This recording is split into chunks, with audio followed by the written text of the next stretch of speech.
আসসালামু আলাইকুম। আজকে আমরা খাদ্য অধিদপ্তরের প্রথম ধাপের 14টি ক্যাটাগরির টেকনিক্যাল পদের গণিত প্রশ্নের ব্যাখ্যাসহ প্রশ্ন সমাধান দেখব। খাদ্য অধিদপ্তরে পরবর্তী ধাপগুলোতে যারা পরীক্ষা দিবেন তাদের লিখিত এবং এমসিকিউ পরীক্ষার জন্য এই ভিডিওটি খুবই গুরুত্বপূর্ণ, কারণ এগুলো থেকে আপনি এমসিকিউ এবং লিখিত পরীক্ষার গণিতের প্রশ্ন প্যাটার্ন বুঝতে পারবেন। তো চলুন শুরু করা যাক।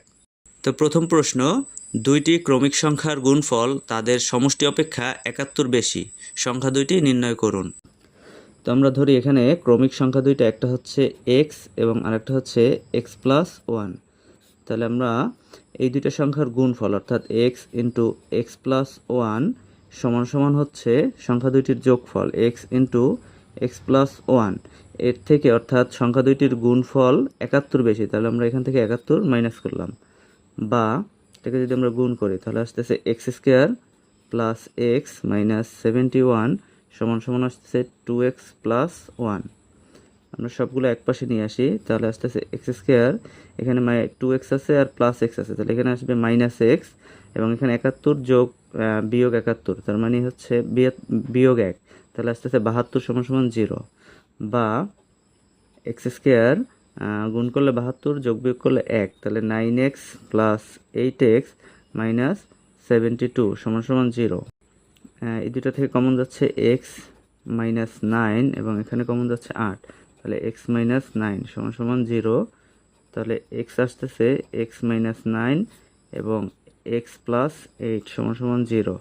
তো এখানে এক্স সমান আসতেছে একটা 9 এবং এক্স সমান আসতেছে মাইনাস 8, এটা গ্রহণযোগ্য না। তার মানে ক্রমিক সংখ্যা দুইটা হচ্ছে একটা 9 এবং আরেকটা হচ্ছে 9 প্লাস 1 অর্থাৎ 10। পরবর্তী প্রশ্ন, একটি বাঁশের 0.15 অংশ কাদায় এবং 0.65 অংশ পানিতে আছে। যদি পানির উপরে বাঁশটির দৈর্ঘ্য 4 মিটার হয়, তাহলে সম্পূর্ণ বাঁশটির দৈর্ঘ্য কত? তো এখানে কাদায় ও পানিতে মোট আছে 0.15 যোগ হচ্ছে 0.65 সমান সমান হচ্ছে 0.80 অংশ। মনে করি সম্পূর্ণ বাঁশটির দৈর্ঘ্য হচ্ছে 1 অংশ, তাহলে পানির উপরে থাকবে হচ্ছে 1 বিয়োগ 0.08 সমান সমান আসতেছে 0.20, এবং বলা আছে পানির উপরের অংশ অর্থাৎ এই 0.20 এর মান হচ্ছে 4 মিটার, অতএব 1 সম্পূর্ণ অংশের দৈর্ঘ্য হচ্ছে 4/20 সমান সমান লেখা যায় 4/20/100। এটাকে যদি উল্টো করে দেই তাহলে আসতেছে 4 ইন্টু 100/20, এটা কাটাকাটি করলে আসতেছে 2 সমান সমান হচ্ছে 20 মিটার। 10 বছর পূর্বে পিতার বয়স পুত্রের বয়সের 5 গুণ ছিল। 20 বছর পর পিতার বয়স পুত্রের বয়সের দ্বিগুণ হবে। বর্তমানে কার বয়স কত? মনে করি পুত্রের বয়স x বছর এবং পিতার বর্তমান বয়স y বছর, তাহলে প্রথম শর্ত মতো লেখা যায় y মাইনাস 10, অর্থাৎ 10 বছর পূর্বে পিতার বয়স পুত্রের বয়সের 5 গুণ, অর্থাৎ x মাইনাস 10 ইন্টু 5, বা y মাইনাস 10 সমান সমান লেখা যায় 5x মাইনাস 50, বা এটাকে যদি আমরা এক পাশে নিয়ে আসি y মাইনাস 5x সমান সমান লেখা যায় minus 50 plus 10, y minus 5x সমান লেখা যায় মাইনাস 40। এবং দ্বিতীয় শর্ত মতে পিতার বয়স 20 বছর পর পিতার বয়স পুত্রের বয়সের দ্বিগুণ, অর্থাৎ x প্লাস 20 হচ্ছে এর দ্বিগুণ, বা y প্লাস 20 সমান সমান 2x প্লাস 20 দুগুণে হচ্ছে এখানে 40, বা আমরা যদি এগুলো এক পাশে নিয়ে আসি তাহলে y মাইনাস 2x সমান 40 মাইনাস 20, অর্থাৎ y মাইনাস 2x সমান সমান হচ্ছে 20। এবং আমরা 1 নং সমীকরণ থেকে পেয়েছিলাম y মাইনাস 5x সমান সমান মাইনাস 40।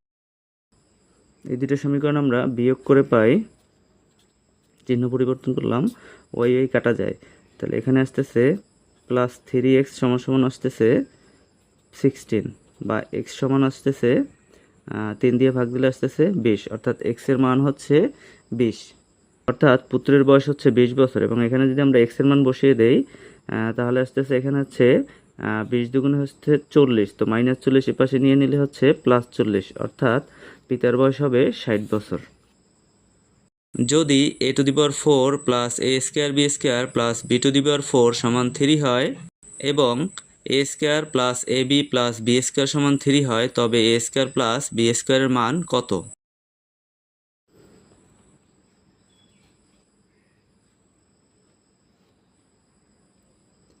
দেওয়া আছে a⁴ plus a² b² plus b⁴ সমান 3।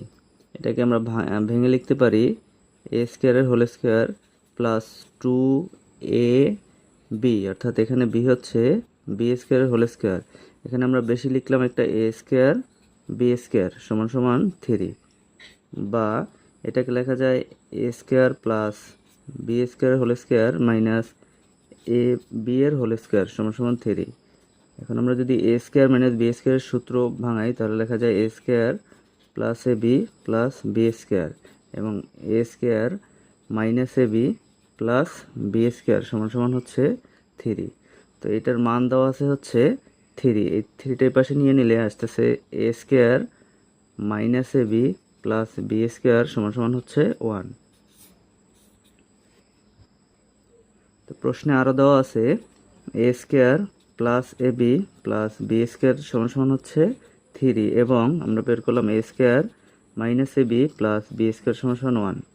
তো ab কাটা দিলে আসতেছে 2a² প্লাস 2b² সমান আসতেছে 4। এখান থেকে 2 কমন নিলে আসতেছে 2a² b² সমান 4, অর্থাৎ a² b² সমান হচ্ছে 2। এখানে ভাগ দিলে আসতেছে a² প্লাস b² সমান হচ্ছে 2। এটাই অ্যান্সার। পরবর্তী প্রশ্ন, 4 ইন্টু x² প্লাস ax এর whole square 6 into x³ minus a² এবং 14x³ into x³ minus a³ এর লসাগু নির্ণয় করুন। তো এখানে প্রথম রাশি দেওয়া আছে 4 ইন্টু x² প্লাস ax এর হোল স্কোয়ার। এখান থেকে আমরা 4 ইন্টু এক্সটা কমন নিলে আসতেছে x প্লাস এর হোল স্কোয়ার, বা এখান থেকে এক্সটা যদি আমরা স্কোয়ার আকারে বের করে নেই তাহলে আসতেছে 4x² সমান x প্লাস 1। এবং দ্বিতীয় রাশি দেওয়া আছে 6 ইন্টু x³ মাইনাস a²x। এখান থেকে x² কমন নেওয়া যায়, তাহলে এখানে থাকে x মাইনাস a। এবং তৃতীয় রাশি দেওয়া আছে হচ্ছে 14x³ into x³ minus a³। এখান থেকে আমরা কমন নিলে পাচ্ছি 14x³ a³ মাইনাস b³ সূত্র ভাঙালে পাই x minus a into x² plus xa plus a²। তো এখানে লসাগু করলে পাচ্ছি সংখ্যাগুলো হচ্ছে 4, 14 এবং 6, এবং 4, 14 এবং 6-এর লসাগু হচ্ছে 84, এবং বাকি সংখ্যাগুলো পাচ্ছি x প্লাস a এর whole square, x minus a এবং x² xa প্লাস a²। এটাই হচ্ছে সঠিক উত্তর। একটি সেনাবাহিনীর গুদামে 1500 জন সৈন্যের খাদ্য মজুত আছে। 15 দিন পর কিছু সৈন্য অন্যত্র চলে গেল, বাকি খাদ্য অবশিষ্ট সৈনিকের আরও 30 দিন চলবে। কতজন সৈন্য অন্যত্র চলে গিয়েছিল? এই প্রশ্নটি সম্পূর্ণ নয়, এটাই তথ্যের ভুল দেওয়া আছে। তো ভিউয়ার্স, এই ছিল আজকের ভিডিওতে। ভিডিওটি ভালো লাগলে ভিডিওটিতে একটি লাইক দিয়ে আমাদের চ্যানেলটি সাবস্ক্রাইব করবেন।